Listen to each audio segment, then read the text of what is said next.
So this time I was so happy that instead of 1, I decided to give him 3 dirhams. But again, the child refused to accept. Just 1 dirham, 1 danik, and the child disappeared. The following Saturday, I'm looking for the child again, and this time the child is not in the market. After inquiring, I am told that for 3 days the child has been ill, and he is lying in some jungle, and he's in his last throes. He says, I paid someone to take me to him. He took me to him, and this is what I see.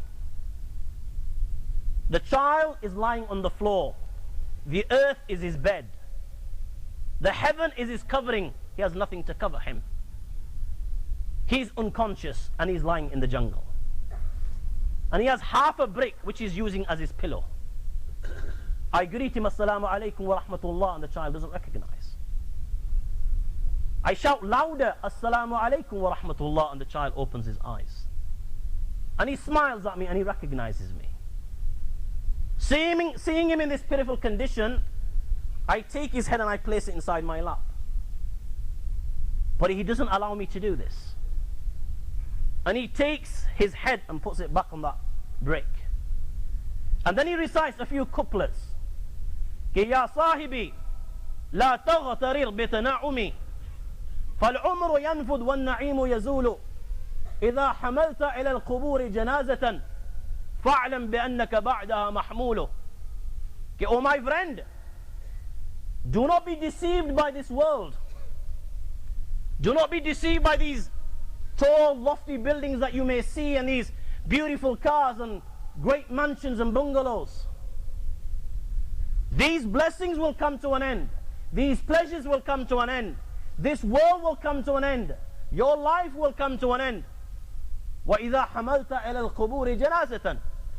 When you see a man being led to his grave, فَاعْلَمْ بِأَنَّكَ بَعْدَهَا مَحْمُولٌ, then you should remind yourself that tomorrow you will also meet your end. O Abu Amir, when my soul leaves my body, I want you to give me a good bath. Then I want you to bury me in these very clothes that I'm wearing. Abu Amir turned on, "Oh my son, and why should I not bury you in a new kafan, in a new shroud? I will give you a new shroud."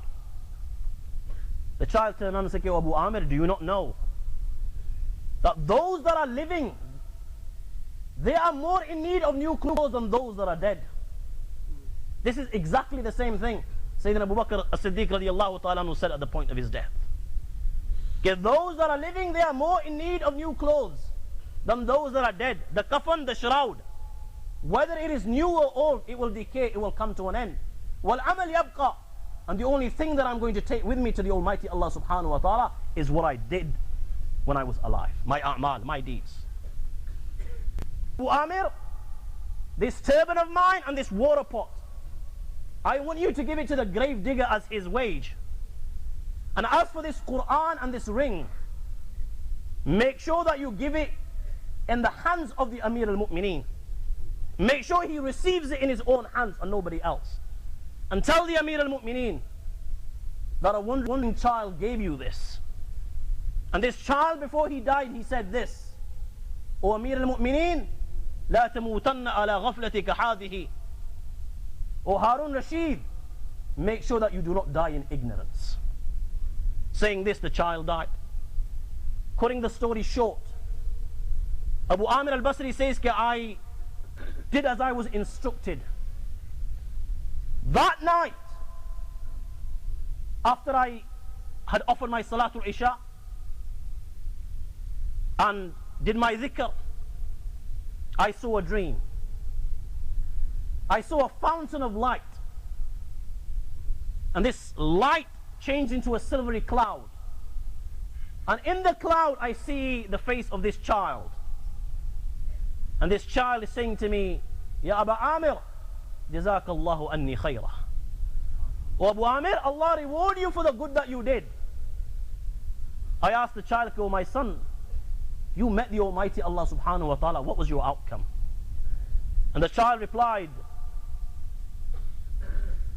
إلى رب كريم راض غير غضبان. That I met a Lord which was very honoring, very pleased, who was not angry with me whatsoever. And He gave me blessings which no eye has ever seen before, which no ear has ever heard of before, and which have never crossed the mind of any human being. And then the child takes an oath, "Okay, Abu Amir, if you leave the world in the manner that I left the world, I swear by the Almighty Allah, Allah will honor you just like the Almighty Allah subhanahu wa ta'ala honored me." My brothers, the thing that I want you to remember here is, this child was 16 years of age.